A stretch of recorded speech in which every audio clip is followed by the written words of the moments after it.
Good morning. How are you all today? Welcome to Integrative Preparedness. I want to talk about street survival and violent attacks and things like that today. So grab yourself something to sip on while we talk, hopefully out of a Stonemont mug. One of our many beautiful mugs that you can get on our website, stonemont.us, and because everything tastes better out of them. And let's talk about this. We've heard there've been a number of attacks lately that have really made people realize that you're not safe anywhere. The couple that was killed down in Arkansas at the park. First off, parks are dangerous places. I know people like to go there, but they can be really dangerous places. And one of the reasons that they are is because they're isolated. And people don't realize the truth of what I say all the time. Anything can happen to anyone, anywhere, at any time.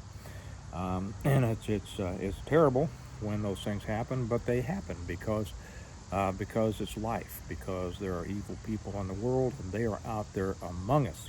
I want to talk about a case with which I am personally familiar. I wasn't involved, but I'm familiar with it because it happened to the wife of a good friend of mine. I was just scrolling through. I was answering some comments and things this morning. One of the first things I do after I say my prayers and watch my devotionals, and I was scrolling through, answering some comments, and and you know how other things will pop up, right? Well, one popped up, and it was a tribute to a friend of mine, a very good old friend of mine, Bob Thunder Thurman. Those of you who followed the fight game years ago may be familiar with him. Bob was undefeated middleweight kickboxing world champion for 8 years, back in, I don't know, the 80s, something like, I forget the exact years. The years start to dim, right? He was called the man who built ESPN because when ESPN was just getting started, they carried so many of his fights on their channel to build their their viewership. He was the only martial artist to be featured in Sports Illustrated until just the last few years. And Bob was one of my groomsmen when Kelly and I got married. So good friend. He's a Bushido Khan black belt. Came out student of Steve Mackey, who was first generation out of Jim Harrison. So anyway, it made me, and I've already put up on the Patreon channel. If you're not with us on the Patreon channel, come join us. It's the link's down below. Cost you $1 or $5 a month, however much what level you want to go. And I put a lot of stuff over there that I never put on YouTube. You'll like it. You'll get a lot out of it. You'll learn a lot of extra stuff. So if you're not, and by the way, welcome to all the new people who have joined us over there recently. So I've already put that tribute video to Bob over there on the Patreon site, and it was interesting for me. I enjoyed watching it. It's a 10-year-old video because there's a lot of other friends in there, that I remember. Many of them passed, and some not. But Bob's what happened in his situation, what I'm going to talk about. So back when Bob was still fighting, he was training for an upcoming PKA fight at a Bushidokan dojo in Leawood, Kansas. Excuse me, let me take another sip out of this beautiful mug. Stonemont, where life is good. Semper Paratus. We call this our bison mug.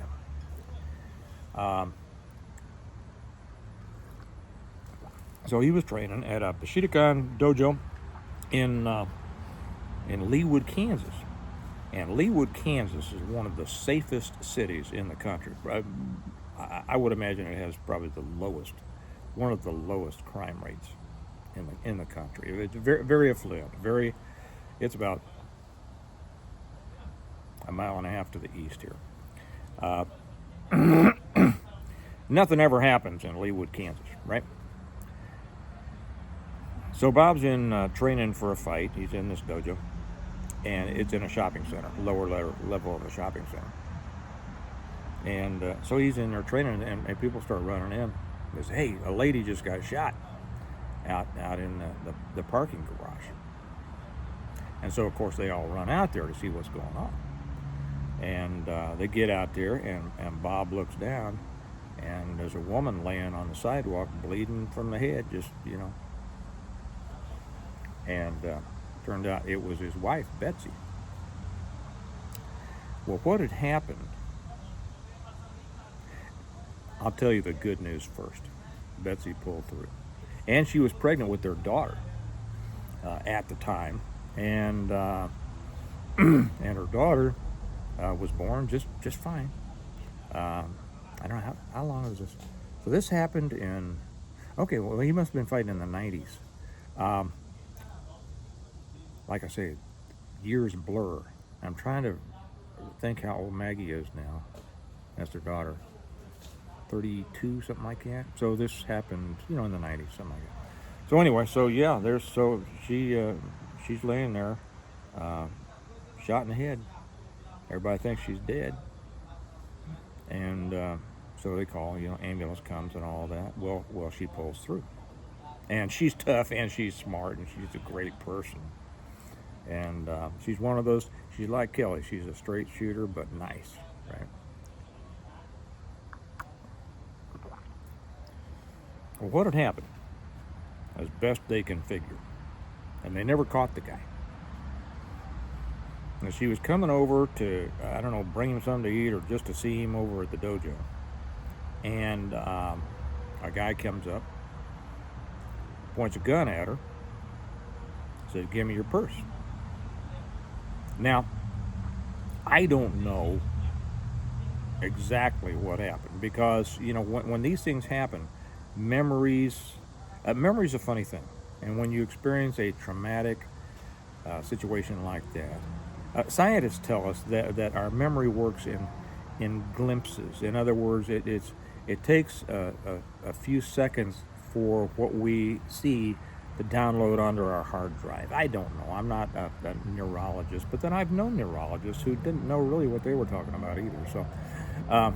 So anyway, when you experience something very traumatic, sometimes there's kind of a blank space in your memory about it, for a few seconds or whatever. It could be longer than that. So whatever happened, whether she handed her purse to him, being now at the time Bob wasn't, he was busy fighting. Later on, well, I'll tell you about that in a minute. Or maybe I should tell it now. I'll put it in here. Bob still had three fights on his PKA contract, and so he went ahead and finished those fights, retired undefeated, and then started his own company, Counterattactics, which he teaches self-defense, kind of because of what happened to Betsy. And so anyway, whether she handed the purse to him or knowing Betsy, she might have just said "F you," But in any event, the story is that she handed him the purse, and he shot her anyway. Shot her in the head. Now, like I say, she pulled through. No apparent damage. I mean, she's sharp as a tack, to this day, and like I say, tough and all. But there's a lesson here, and the lesson is that you never know what's going to happen. You never know. And there are those the schools, and I've taught, street survival and self-defense and combatives and all that kind of stuff. And we always say, if somebody points a gun at you and wants your money, give them money, give them your wallet. In the more advanced things, we tell people to always, carry a throwaway wallet, carry a wallet with nothing important in it. $100, some BS stuff and give that to them, and then they'll think they've got your wallet and your real wallet with all your good stuff in it still in your pocket. But anyway, we always say, give up your stuff. It's just stuff. You can replace everything. You'll either have more money or you make more money. You can report your credit cards. You can get a new driver's license. Nothing is worth dying for, right? And whether she did that or not, I don't know. But the lesson here is that you don't know what's going to happen at any given time. Okay. And as much as you go along with the situation, people, especially this kind of people, evil people, psychotic people, we just got more crazy people in this world every year. I mean, they're being, I was going to say raised. Well, they're not being raised. They're not being raised according to proper discipline and behavioral values and stuff. And so we got a lot of wackos out there, and we got a lot of drug dependent people out there, and drug abusers out there. Like this situation of the guy, this crazy guy that killed that couple down in Devil's Den Park in Arkansas. And the guy was now many of you have seen his picture, and those of you who have dealt with these evil people, you can look in his eyes and you've seen that look before, right? You know, but the average person doesn't. And he had been a 4th grade or 3rd grade, a 5th grade teacher a bunch of places in Oklahoma. He'd just gotten hired to teach, whatever, in Arkansas. These are small town situations. And I say that to reinforce what I say. Anything can happen anywhere to anyone at any time. Okay, Arkansas, a nice taking a walk in a park. Over with Betsy's situation, one of the safest cities in the world, and yet these things happen. Okay, what's the solution for it? The solution is to always be on your guard. Now, I hear, and it's a popular phrase, it's a phrase that I don't particularly like because it's so overused, and it's used by people very often who want to sound tactical, and you know how I feel about guys that try to act tactical when they're not, and that is, it's a saying, like I said, that I don't particularly like, and it's keep your head on a swivel. Now, I almost didn't say that because a lot of you have left comments, always keep your head on a swivel. Well, it explains it, right? It explains it. We were just taught, be aware of what's around you. Be aware of your surroundings. Understand, take in the entire environment, okay? When you get out of your car to go in the grocery store, you should have seen, while you were looking for a parking place, you should have seen everybody else that was looking for a parking place, that was pulling out of their parking places, who was walking out of the store, who was walking into the store. You should have taken all of that in. This is why animals in the wild are so careful, because they know they're either looking for a meal or they're looking not to be a meal, right?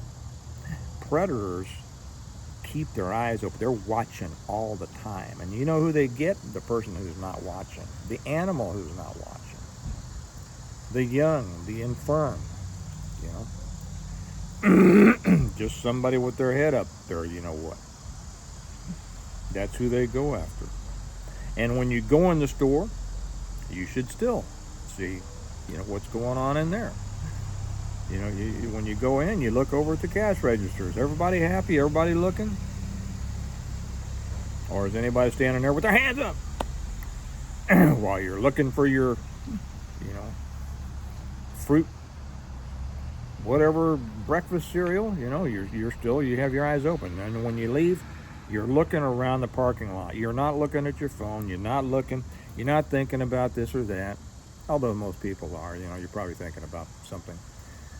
When you go out, you're looking left and right. You see who's around. You see that everything looks normal. Okay. But still, when you walk to your car, you're looking at everybody who's walking toward you. How do they look? How are they walking? What's the look in their eye? Are they smiling? Are they smiling properly? Okay. Are they just giving the typical nod and, all that? Or are they smiling like, like they want to eat you?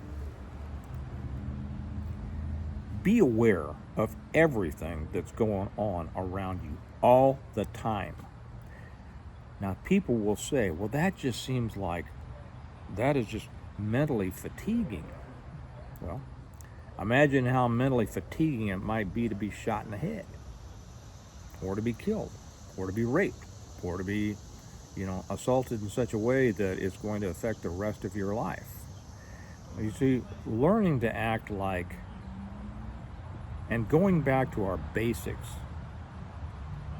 because, back in the old days, and I don't mean the 50s, I mean back as humans were out there, the people that were, I'm going to make one about Jim Bridger here in a couple of days. I thought I'd made one the other day in the camera. I'd forgotten to turn it on. When these people were coming out into the wilderness, you think they weren't paying attention to every dang thing in the world? They were, and we've lost it because we live, well, most people have lost it. People make fun of me because I'm always watching. But you should be. It doesn't take anything away from you. As a matter of fact, I think it sharpens your awareness of the world around you. Develop that. It doesn't make you afraid. One of my favorite lines in a movie was from that movie Taken with Liam Neeson, that the guy who's against guns, except he likes to make movies with guns. I don't think much of him as an actor, but it's a pretty decent movie. And his ex-wife or whatever says, "Oh, your job made you paranoid." And to which he responded, "No, my job made me aware." Many people think they're aware when they're not. They think they're aware, right? And when you try to talk, because I've talked to people, I try to explain what a dangerous world it is. Oh, I know that. Oh, I know that. And when I push, they don't know anything. They don't know squat. They don't. Head on a swivel. How about that? Just being aware. Mama Panther didn't tell her baby panthers, head on a swivel. She just said, there are other things out here that may want to kill you. Be aware. Know the whole world around you. Use your senses. Eyes, ears, what's going on. Because anything can happen to anyone, anytime, anywhere. Okay? Don't let it happen to you. And remember that we prepare well today in order to live well tomorrow. Get out there and live your life, but live it aware, so that you're not one of these stories, okay? Y'all have a good day, and I'll talk to you later. Bye-bye.